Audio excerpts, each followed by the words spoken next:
Come on, girls. Come on, girls. Hey, Gunther. My name is Mark Walpole. I'm a farmer out in the beautiful Kootenay, Slocum Valley, raising sheep and Black Angus cows. It's something that I didn't think I was going to do because I am from the city. It's a beautiful way to live.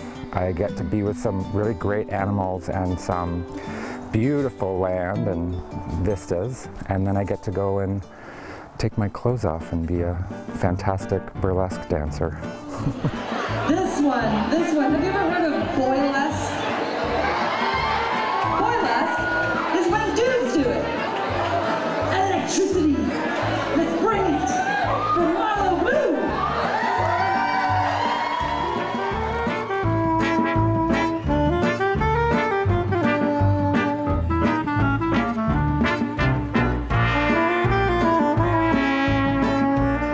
There's so many ways to express yourself through the art form of burlesque, and there's so many ways to define it in today's world. But historically, it means to make a mockery of, to joke or jest.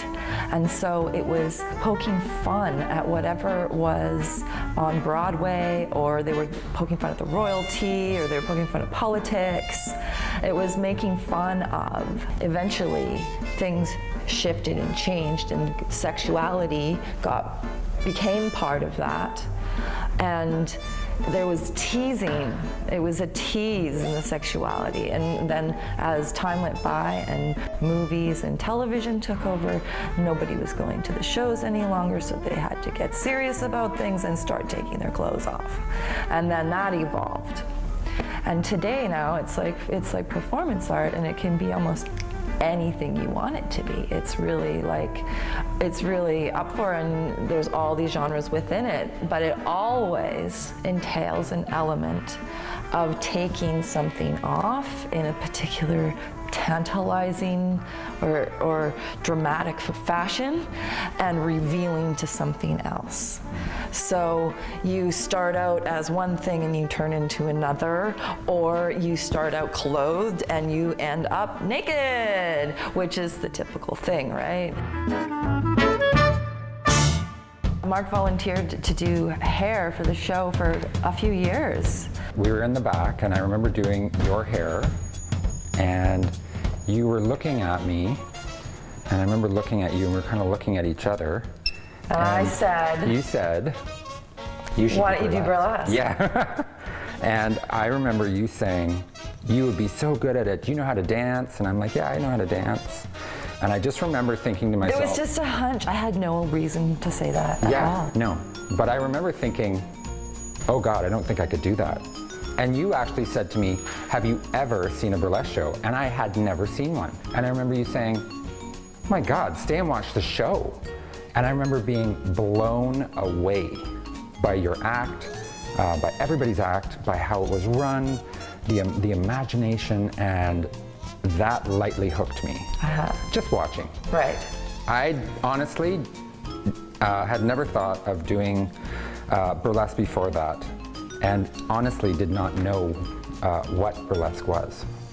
And he had no idea how good he was going to be no at idea.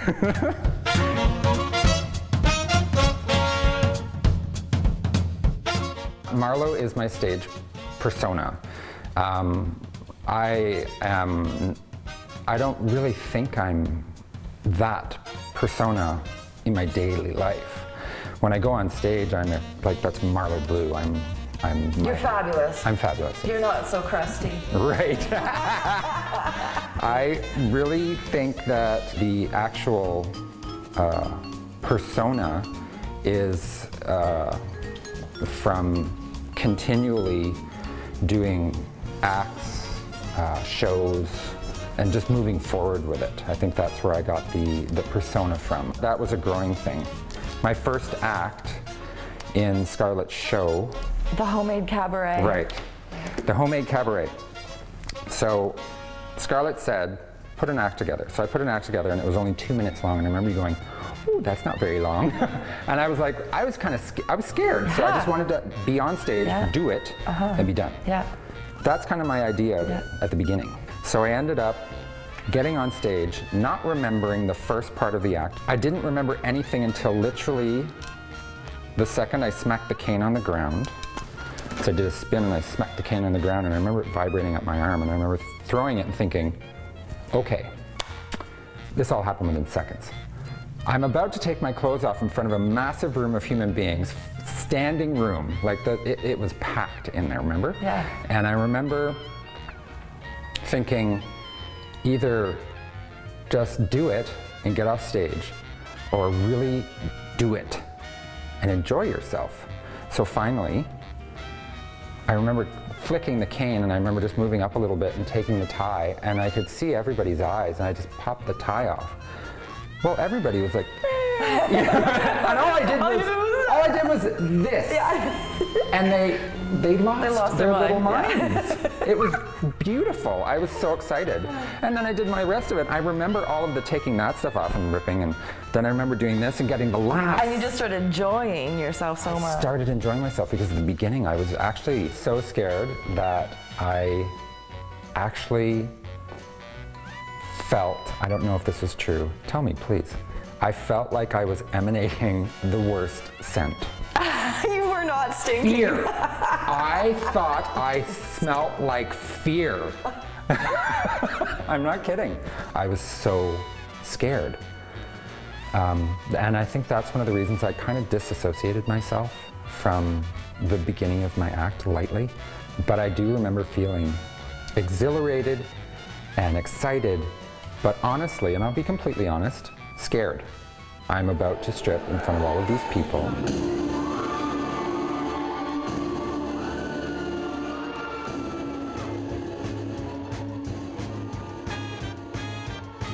The hardest thing was the strip. That was the thing that I think was the hardest thing for me to get over. And like revealing your naked body. The revealing of my naked body, because I honestly... It's vulnerable. It's super vulnerable, and I had no feeling of, I thought that I was a sexy person, or I thought that I had a nice body. I've never felt like that. Come on. I'm not kidding you. It's a weird feeling for me. In the beginning, I'm getting better with it now. Having people actually come up giving me praise. Not that I didn't get praise, I always got praise from my family and friends. But in this instance, I didn't know I would get this kind of response and adulation, or whatever you want to call that. You know what I mean? So it actually allows me to have a hobby on top of something that gives me release and allows me to be noticed and looked at as being sexy without being sexual. When I first came out as Marloe Blu, I had nothing but support. I don't think I had one person go. I did have one client who was very confused and never really got it and still hasn't. Not everybody likes it. Not everybody likes it. It's but okay. Honestly, 90%, 99% of the other people, they all were, you're doing what? That's amazing. You're doing that? Oh my God, that's great. Like, oh, and then I would talk about my acts, and they'd see how excited I was, and they were excited for me, and I was excited for them, and they would come see my show. So honestly, I've had nothing but positive feedback and reinforcement from my friends, for sure, and family, my new friends in burlesque and outside of burlesque now, as well as fans. I have fans. That's so weird to say.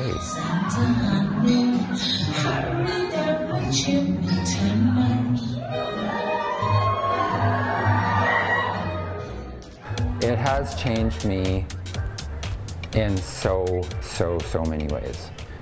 It's made me more confident. It's made me more, I feel sexier, really. I walk taller.